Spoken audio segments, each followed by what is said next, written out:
Hello बच्चों, तो आप प्रश्न को देखते हैं। एक अपक्षपातपूर्ण पासे को फेंकने पर 2 से बड़ी संख्या प्राप्त होने की प्रायिकता हमें ज्ञात करनी है। इसके लिए बच्चों हमें 4 विकल्प दिया गया है। ए विकल्प में 3/5, बी विकल्प में 2/5, सी विकल्प में 2/3, डी विकल्प में 1/3।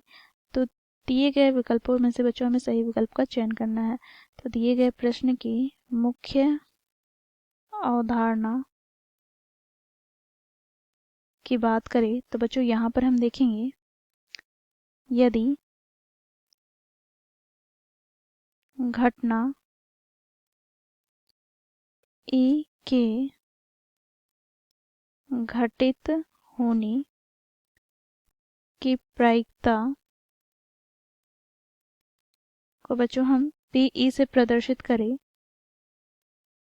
तो पीई बराबर क्या हो जाएगा, तो ई के अनुकूल परिणामों की संख्या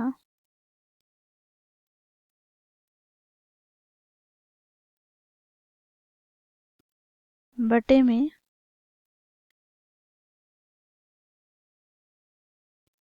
कुल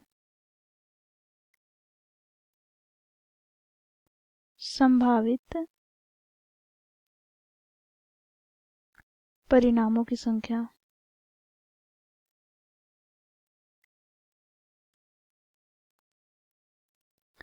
बच्चों यहाँ पर ई के अनुकूल परिणामों की संख्या को हम एन ई से प्रदर्शित करते हैं, बटे में कुल संभावित परिणामों की संख्या को एन एस से प्रदर्शित करते हैं।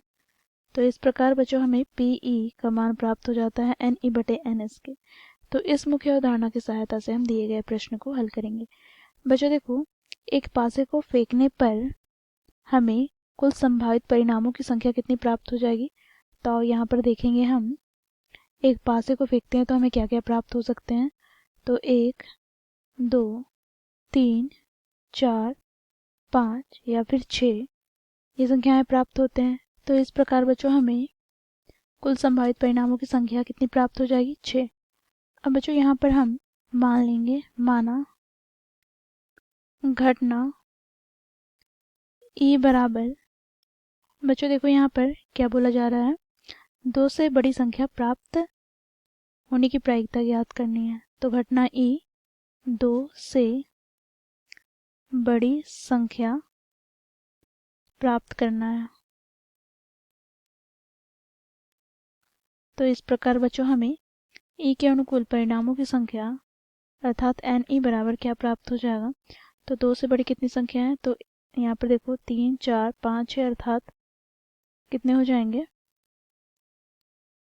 तो यहाँ पर हम लिखेंगे ई के अनुकूल परिणामों की संख्या अर्थात एन ई बराबर 4।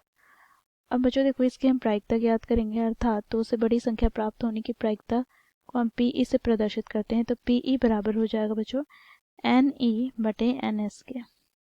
अब यहाँ पर हम मान रखेंगे तो यहाँ से हमें मान क्या प्राप्त हो जाएगा, तो एन ई का मान हमने ज्ञात किया है 4, बटे में बच्चों एन एस का मान क्या है 6। 2 से विभाजित करेंगे तो 2, 2 तिया 6। तो यहाँ से हमें प्राप्त हो जाएगा 2/3। ठीक है, तो ये हो गया हमारा उत्तर।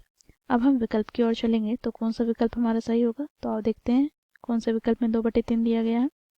तो विकल्प सी हमारा सही हो जाएगा, बाकी विकल्प गलत हो जाएंगे। तो इस प्रकार बच्चों हम लोगों ने दिए गए प्रश्न को मुख्य अवधारणा की सहायता से हल किया है।